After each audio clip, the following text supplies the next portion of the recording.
पहला क्वेश्चन है कि मानव मस्तिष्क की क्रियाओं का परीक्षण किस यंत्र द्वारा किया जाता है। पहला ऑप्शन है फ्यूमोग्राफ, दूसरा ऑप्शन है इलेक्ट्रामियोग्राफ के द्वारा, तीसरा ऑप्शन है इलेक्ट्रा एनसीफोलोग्राम या इनमें से कोई नहीं। तो जो मानव मस्तिष्क की क्रियाओं का जो परीक्षण किया जाता है वह इलेक्ट्रा एनसीफोलोग्राम द्वारा किया जाता है। नेक्स्ट क्वेश्चन है जोशी सामान्य मानसिक क्षमता परीक्षण है, यानी जो जोशी सामान्य मानसिक क्षमता परीक्षण है वो है क्या। पहला ऑप्शन है शाब्दिक बुद्धि परीक्षण है, दूसरा ऑप्शन है अशाब्दिक बुद्धि परीक्षण है, तीसरा ऑप्शन है क्रियात्मक बुद्धि परीक्षण है और चौथा ऑप्शन है आभासाई बुद्धि परीक्षण है। तो जोशी सामान्य मानसिक क्षमता जो परीक्षण होता है वह आपका शाब्दिक बुद्धि परीक्षण होता है। कैसा होता है? शाब्दिक बुद्धि परीक्षण होता है। इसका पहला ऑप्शन सही हो जाएगा। नेक्स्ट क्वेश्चन देखते हैं कि एक व्यक्ति को दूसरे व्यक्ति द्वारा विकल्प चुनने, समायोजन करने तथा अपनी समस्याओं का समाधान करने में दी गई सहायता कहलाती है। पहला ऑप्शन है अभिप्रेरणा, दूसरा ऑप्शन है मार्गदर्शन और तीसरा ऑप्शन है उपकार और चौथा ऑप्शन है कल्पना।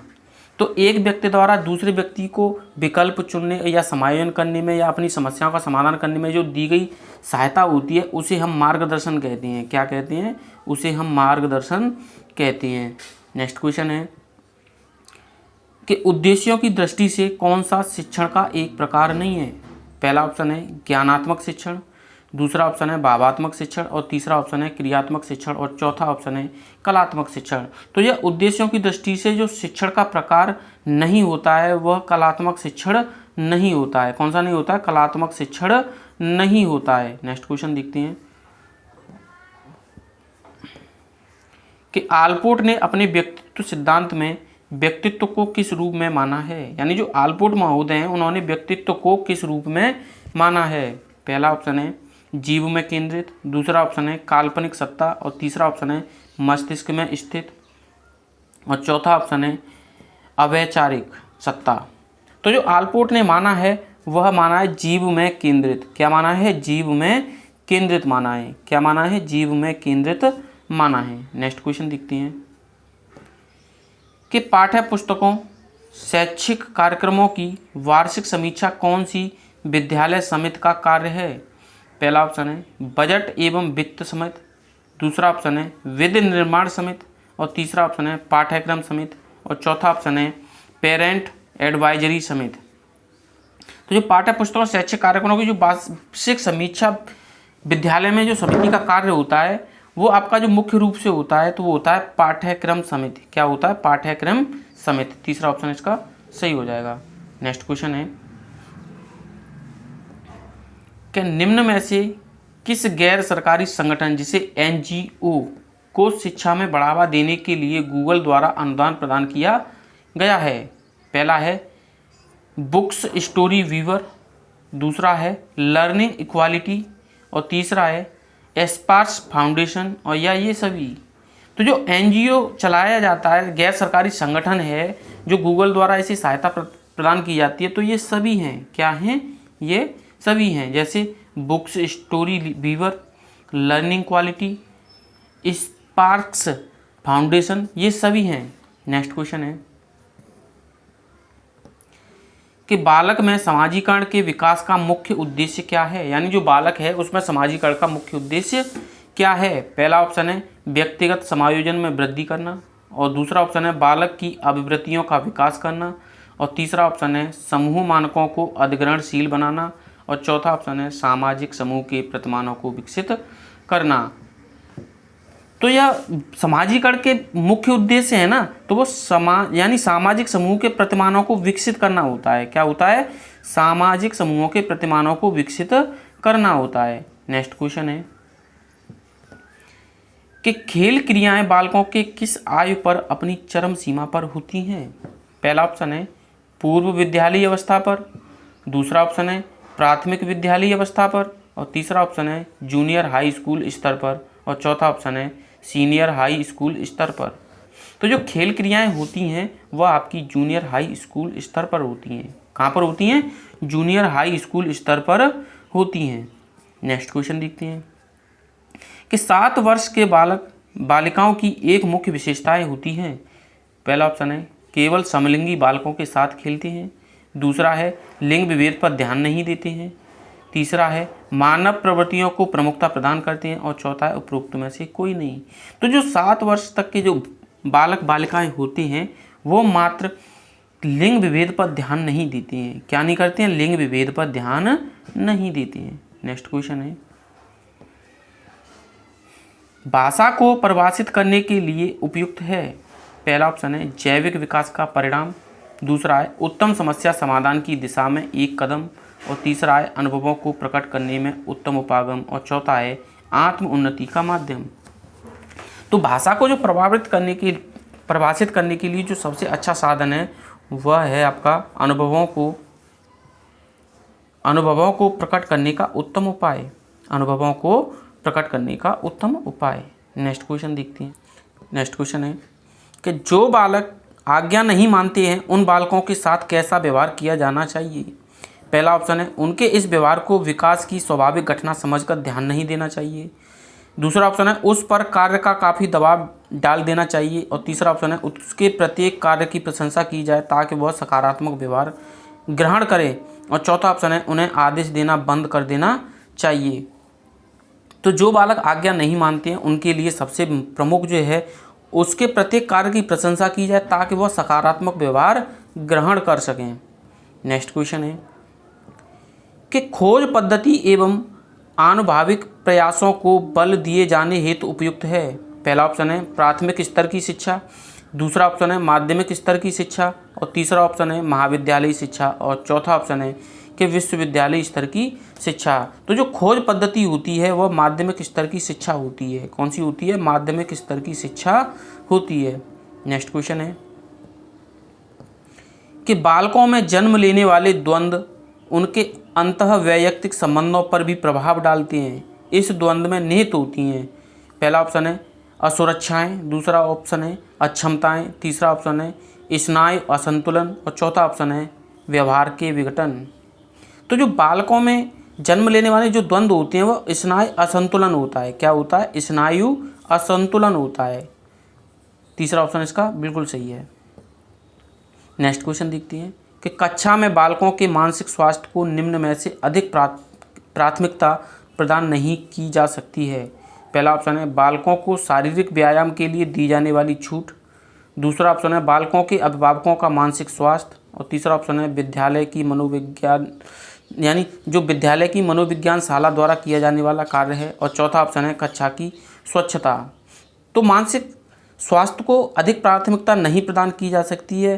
तो क्यों नहीं की जा सकती? इसका कारण है कि बालकों के अभिभावकों का मानसिक स्वास्थ्य क्या है? बालकों के अभिभावकों का मानसिक स्वास्थ्य। नेक्स्ट क्वेश्चन है कि निम्न में से क्या सकारात्मक अभिवृत्ति के विकास में महत्वपूर्ण भूमिका अदा करता है। पहला ऑप्शन है राहुल मैं जानता हूँ कि आपने पाठ नहीं पढ़ा है। दूसरा ऑप्शन है राजन तुम गणित में कमज़ोर हो, राहुल तुम इसकी मदद करो।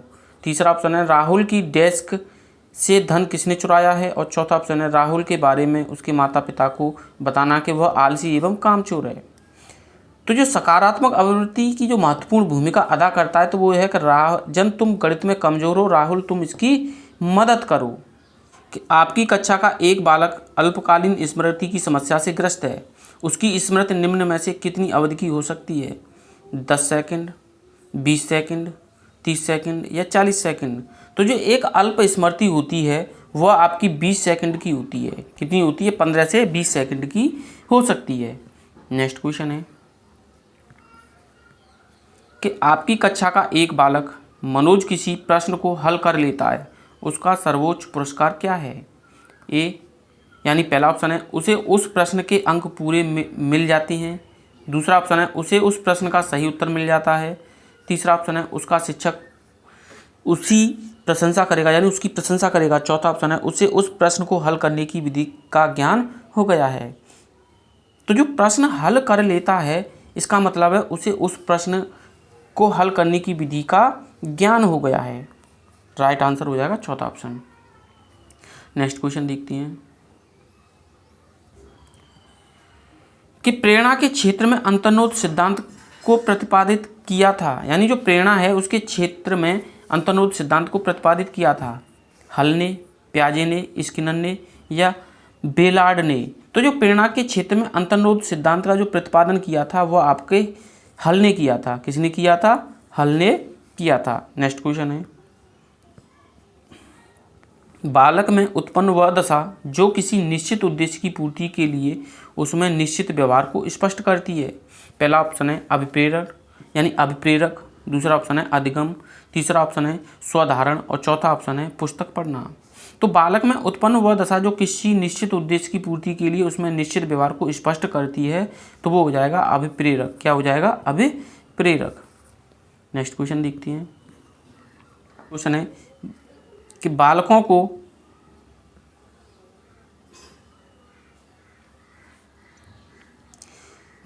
को गृह कार्य देने का मुख्य उद्देश्य क्या है? उन्हें दंड देने के लिए, दूसरा ऑप्शन है कक्षा अधिगम को सुदृढ़ करने के लिए और तीसरा ऑप्शन है विद्यालय की गंभीरता का संदेश देने के लिए और चौथा ऑप्शन है बालकों को घर में व्यस्त रखने के लिए। तो जो बालकों को गृह कार्य देने का मुख्य उद्देश्य होता है आपका, तो वो होता है कक्षा अधिगम को सुदृढ़ करने के लिए। क्या होता है? कक्षा अधिगम को सुदृढ़ करने के लिए। नेक्स्ट क्वेश्चन देखते हैं कि पूर्व माध्यमिक कक्षाओं में बालक बहुत क्रियाशील होते हैं। ऐसी स्थिति में शिक्षक को निम्न में से क्या करना चाहिए?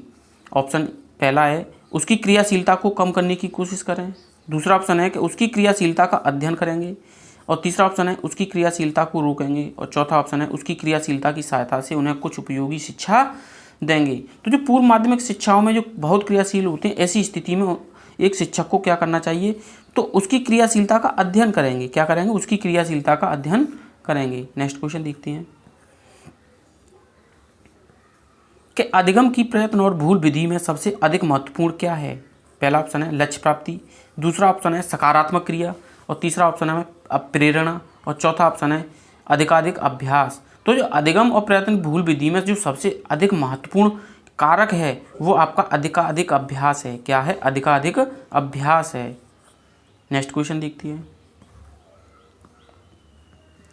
कि कक्षा में अनुशासन की समस्या एक प्रमुख समस्या है, इसका प्रमुख कारण क्या है? पहला ऑप्शन है पढ़ाए जाने वाले विषय का विस्तार असीमित होना, दूसरा ऑप्शन है पढ़ाए जा रहे विषय की रोचकता कम होना, तीसरा ऑप्शन है कक्षा में बालकों के बैठने की व्यवस्था और चौथा ऑप्शन है उपरोक्त सभी। तो जो अनुशासन की एक समस्या का प्रमुख कारण है, तो जो कारण होता है वो होता है कि उपरोक्त सभी यानी पढ़ाए जाने वाले विषय का असीमित होना, पढ़ाए जा रहे विषय की रोचकता का कम होना, कक्षा में बालकों के बैठने की व्यवस्था यानी अव्यवस्था होना, तो उपरोक्त सभी। नेक्स्ट क्वेश्चन देखते हैं कि जब एक बालक आपको देखकर बिल्कुल आपकी तरह व्यवहार प्रकट करता है तो आप क्या कहेंगे? पहला ऑप्शन है अनुकरण, दूसरा ऑप्शन है अंतर्दृष्टि, तीसरा ऑप्शन है प्रयत्न और भूल, चौथा ऑप्शन है अनुमंदन। तो बिल्कुल आपकी तरह प्रकट करता है व्यवहार, तो उसे हम अनुकरण कहेंगे। क्या कहेंगे? अनुकरण कहेंगे। पहला ऑप्शन इसका सही आंसर हो जाएगा। नेक्स्ट क्वेश्चन है कि एक प्रतिभाशाली बालक आपके द्वारा दिए गए कार्यों में बिल्कुल रुचि नहीं ले रहा है, ऐसी स्थिति में आप क्या करेंगे? पहला ऑप्शन है उसे मनपसंद कुछ भी पढ़ने की सलाह देंगे, दूसरा ऑप्शन है उसे विशिष्ट कार्य प्रदान करेंगे, तीसरा ऑप्शन है उसे आगामी कक्षा के लिए कार्य संपादन का भार सौंपेंगे और चौथा ऑप्शन है उसे विद्यालय के उपरांत रुक कर कार्य समाप्त करने का आदेश देंगे। तो ऐसी स्थिति में आप जो करेंगे उसे विद्यालय के उपरांत रुक कर कार्य समाप्त करने का आदेश देंगे। नेक्स्ट क्वेश्चन है कि रुचियों के संबंध में निम्न में से क्या सत्य है? पहला ऑप्शन है रुचियां जन्मजात होती हैं, दूसरा ऑप्शन है रुचियों की उत्पत्ति वातावरण में उपस्थित अवसरों पर निर्भर करती है, तीसरा ऑप्शन है रुचियां एक लिंग के बालकों में समान होती हैं और तीसरा ऑप्शन है रुचियां व्यक्तित्व की अतिरिक्त वृद्धि के रूप में होती हैं। तो इसका जो आंसर हो जाएगा वो हो जाएगा कि रुचियों की उत्पत्ति वातावरण में उपस्थित अवसरों पर निर्भर करती हैं। नेक्स्ट क्वेश्चन है कि बालक के विकास का निर्धारण करने के लिए उपयुक्त तरीका है। पहला ऑप्शन है बालकों की आनुवांशिक संरचना द्वारा, दूसरा ऑप्शन है बालक की आनुवांशिकता तथा वातावरण दोनों की जटिल संरचना के द्वारा और तीसरा ऑप्शन है बालक की इच्छा द्वारा और चौथा ऑप्शन है उपरोक्त में से कोई नहीं। तो जो बालक के विकास का जो निर्धारण का सबसे अच्छा तरीका होता है वो होता है बालक की आनुवंशिकता तथा वातावरण दोनों की जटिल संरचना के द्वारा। नेक्स्ट क्वेश्चन देखते हैं, और यह लास्ट क्वेश्चन होगा कि किसी बालक को व्यवहार का उपयुक्त प्रशिक्षण देने हेतु आप किसे सर्वाधिक आवश्यक मानती हैं? पहला ऑप्शन है पुरस्कार को, दूसरा ऑप्शन है सामाजिक प्रशंसा को, और तीसरा ऑप्शन है दंड को, और चौथा ऑप्शन है स्वयं को एक अच्छे व्यवहार के उदाहरण के रूप में प्रस्तुत करना। मिलते हैं दोस्तों नेक्स्ट वीडियो में, तब तक के लिए नमस्कार।